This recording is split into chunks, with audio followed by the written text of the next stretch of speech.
I used to ignore gut health until I discovered how powerful fermented foods really are. I thought it was all a bunch of hype until I experienced the difference myself.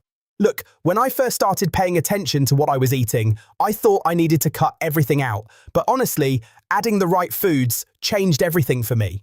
Here's the thing, yogurt became my go-to. Just 1 cup a day gives you a solid dose of beneficial probiotics for digestion. I was mind blown by how something so simple could work wonders. And then there's kimchi. A half-cup serving is packed with fiber and antioxidants that support those good gut bacteria. 1 bite, and I felt like I was doing something great for my body. And let's not forget sauerkraut. 1 serving offers a low-calorie way to boost your gut health with all that fermented goodness. Seriously, it's a win-win. Then, I started adding miso into my soups. Just a tablespoon can give you a rich source of probiotics and add a ton of flavor. It's a game changer for any dish. Finally, tempeh. Just 100 grams gives you about 18 grams of protein and is fantastic for gut health. It's not just healthy, it's filling too. So, if you're looking to improve your gut health, focus on these foods. So, here's your action step for today.